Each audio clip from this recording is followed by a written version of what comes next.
Hi guys, Lindsay here with Storybook Family Farm. So today I want to talk about something that's actually a little bit controversial. I don't usually do too much stuff of talking about things that are of controversial topics, but today is one of those days that I felt that that's kind of what I ought to talk about. So today's video is going to be about self-sufficiency and why it is a trap. So if you're new to this channel, thank you for joining me. Me and my wife have homesteaded for many years right now, and we recently have moved to new property. So we are basically starting from scratch all over again in our homesteading journey. And throughout this process, we have really tried to dial in on what was important to us and what wasn't important. Because when we first started homesteading, our main goal was always to get out to the country, have acres of land, and then work to becoming completely and utterly self-sufficient with all of our food. And we had thought that that originally meant to also produce all of our animal feed, because that's, if you're going to literally translate what it means and look at the literal definition of self-sufficiency, it literally means doing everything for yourself and stuff, and doing it in a sufficient way that you don't have any wants or desires and stuff. So that was our original goal when we started homesteading. We became obsessed with it. And we had all these lofty goals and ambitions of all of these animals that we were going to raise, and how many acres and acres and acres of land we needed, so that way we could also produce our own hay to feed those animals, and how many acres we would need to plant our own corn, so that way we could feed all of our birds, and just all this stuff of what it meant to be totally self-sufficient. We didn't want to even have to buy any feed from the feed mill and stuff, even though it's, a local business and, all that fun jazz to, support it. That was our initial goal. That was our lofty dream, was to become 100% self-sufficient from our farm, that we would never have to leave, that we could just produce every single thing here. Well, to tell you the truth, after a couple years of working towards that, while we lived at various different places and stuff, and when we lived in town, and also when we lived on family land and stuff and had more acreage available to us before we bought this place, somewhere along the lines, we realized that that dream, that goal, is actually impossible to achieve. And being so tunnel visioned on looking for that type of living, it becomes crippling. It's absolutely paralyzing.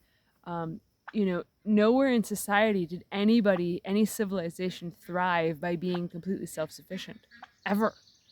It never happened. And if you're in any sort of homesteading or prepping group, or even just gardening, it seems like there's always this level that's set of that you have to become self-sufficient. That if you're not doing it all for yourself, then what's the point? If you're not making all of your own salsa, why make any? If you're not, making all of your tomato products, why make anything? If you're not doing all of your own green beans, why do any? It's seems like, in everything that I read and all this stuff and the different books that I've read, it always seems like it's an all or nothing type of thing. But I'm here to tell you it doesn't have to be and stuff. That all or nothing thinking will basically ruin all of your passion for homesteading, all of your passion for growing your own food and stuff. And I'm the type of person that feels like I have to do everything that everybody else is doing plus some. I have to do more. I have to do better. I have to be super duper ridiculously efficient and stuff. And I would watch other homesteaders on YouTube and stuff, and they would talk about being self-sufficient in their meat, but then I would go, but they're buying all of their food from a food store, like a feed mill type thing and stuff, to feed their chickens and everything. Granted, they're self-sufficient in all of their own meat, but if the feed mill disappeared, they wouldn't be. And I had always thought that was the end goal, was to make it so that way we were self-sufficient with 100% everything. That we couldn't claim that we were self-sufficient in our eggs, even though we haven't bought eggs from a store for years. But because we bought chicken feed, then we were not self-sufficient in eggs. And so that was actually a really wonky reality check for me after we traveled so far into this lifestyle and stuff, and realized that you can still be some level of self-sufficient even though you're still buying feed, even though you're still buying seeds from a seed store or a seed catalog. It's still a level of self-sufficiency, and that's still worthy of being proud of. And I struggled for a long time, honestly, with that mentality of all or nothing and stuff, to where I would lose sleep over it, and I would become obsessed with it. My wife would too. and stuff. And it was just like, it was crippling. Like, it was just this, the biggest mind trap that you could put yourself in was this, it has to be everything or nothing and stuff. And now our goals, especially since getting our new property, have completely changed. Like, we have 2 acres of land. That's what we were blessed with. That's, more than enough for us for what we're doing and stuff. But it's never going to be enough to be self-sufficient. We can't make enough hay for our goats on this amount of land. We can't grow enough corn to feed our turkeys and our ducks and our geese and our quail and our chickens. We can't do that. We can't cut enough grass and stuff even here to make like lawn hay and stuff to even feed our rabbits through the winter. We don't have enough yard. Half of our property is wooded and stuff. Like, there's different things that we can do to add to our self-sufficiency here, but it would be physically impossible for us to raise all of our animal feed. But that doesn't mean that we shouldn't raise the animals, because the animals are giving us more than just their meat, more than just their eggs, more than just, byproducts of, manure and things for the garden. They're also giving us joy, and they also give us a sense of security and stuff. I don't on this channel, I usually don't talk about preparedness or prepping or anything of those buzzwords or those triggering things and stuff.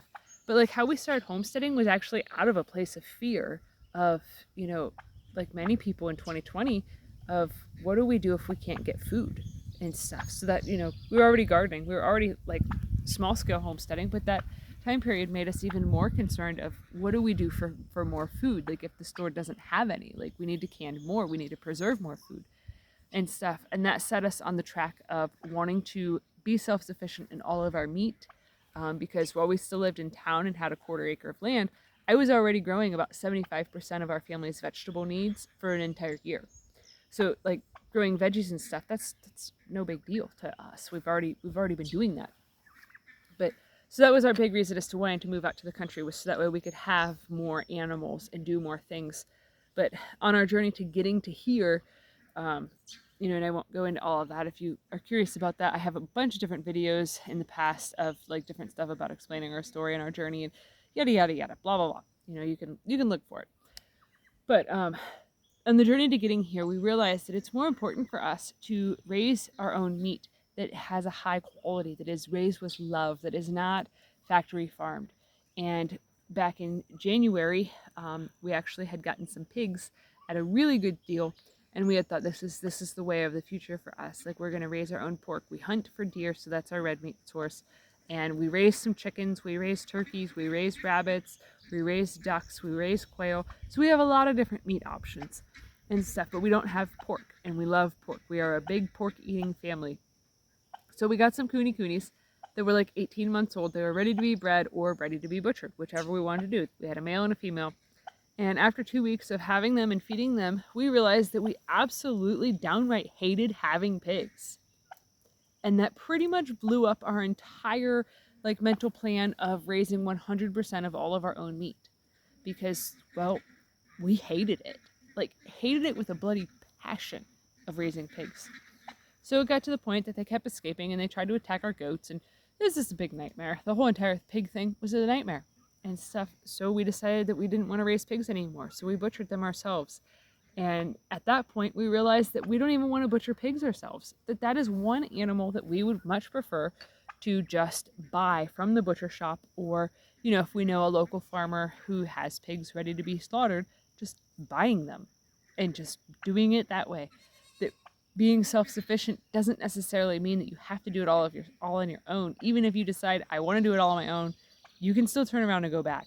There is so much pressure and stuff put on homesteaders right now, and people in different communities and groups, that it's all or nothing, and that they have to do everything, that it is hard to give yourself grace to say, I don't like doing something.